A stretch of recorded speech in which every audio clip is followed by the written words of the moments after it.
Well, with so much focus placed on the alleged Russian infiltration of our presidential election, another possible threat to our democracy may have slipped through the cracks, and that is China. A new Department of Defense study has raised some alarm bells about what Beijing may be up to.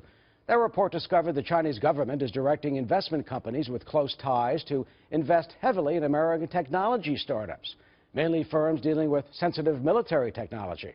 Well, some fear China may be more after the profits, but some American secrets as well. Our next guest is an old China hand, is the author of this new book that chronicles his father's service in World War II, from the home front to the battlefront, an Ohio teenager in World War II. I'm pleased to have Frank Lavin with us. He's the former U.S. ambassador to Singapore, Undersecretary of Commerce in the George W. Bush administration. Ambassador, good to see you. Thanks, Eric. Good to be here. Now, you're head of a company called Export Now. Right. You work in China, so you know how they think. Sure. What are they up to?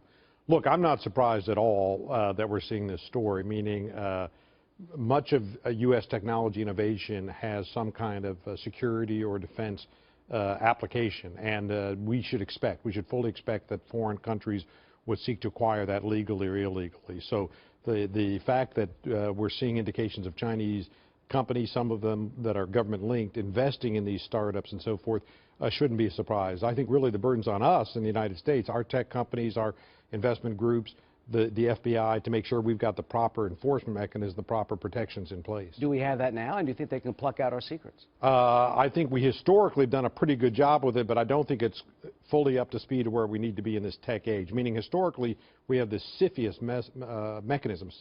CFIUS is a Committee on Foreign Investment in the United States that reviews, approves the security implications of acquisitions. So if a German steel mill wanted to acquire a U.S. steel mill, it had to go through a formal review process to see if there were security implications. That worked very well. This is different. This is just investments in tech companies where people are trying to acquire specialized technology that might have defense application. I don't think we have a full system in place to guard against that. That's CFIUS. Some, are concerned about the Russian uranium ore deal, that the Russians grabbed. So are you confident that we can address this at some point? Yeah, I think so. To protect us. I think so. What we've got to do is broaden the scope of CFIUS so it allows for investment, not just acquisition. We've also got to make sure the FBI is working closely with the tech community people need to be on guard, that if you're getting inquiries and investments from overseas, you need to have a reporting mechanism. You need to get help from people in the intelligence service in the United States to make sure you're not making any mistakes. Meanwhile, we got one eye over there looking for what they're doing. What about North Korea? Yeah. They have protected North Korea at the Security Council all these years. They're responsible for 90% of the trade. Why won't they? What would happen if they turned off the spigot, the oil, and just turned off the lights? Well, but there's two or three scenarios there, one of which is positive, that North Korea sort of moves toward a more rule-abiding regime. That's the positive scenario.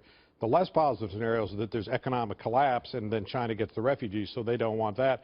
Or the worst case scenario is some kind of conflict breaks out. Nobody wants that. So there's risk involved in a complete shutdown. I don't think we would seek that from China. What we in the United States do want from China is more of an edge to what they're doing in North Korea, a harder push, tougher sanctions, tougher economic might to help North Korea move the right way. The Secretary of State Tillerson was just there. Do you think that the Chinese will finally get that message and they'll take stronger action? Well, interestingly, I do think they're getting the message, not so much necessarily because we're directly requesting it, but because they see South Korea putting the THAAD, the anti-missile system, in place. They're concerned about South Korea moving more toward us. They're concerned about what we might do. So they know unless they play some kind of constructive role in this process, there's a chance that South Korea or even Japan escalate themselves. And finally, we got all these threats we talked about. Your book is about your dad. He, a teenager from Ohio, was in the Battle of the Bulge. My dad shot down in the B-24. What lessons are there from our fathers to the new generation when you consider the threats that we face as Americans today? Well, that was an era of enormous national sacrifice. Your dad, my dad, several million Americans under arms. I think what I take away from that book is, look, we concerned in history about what Churchill did and what Truman did, what Eisenhower did. Let's not forget that it's 1 million or 2 million teenagers or 20-year-olds that are actually fighting that war, and the country called on them to make that sacrifice. They rose to the occasion. The Battle of the Bulge is the greatest battle, the largest battle the U.S. Army has ever fought.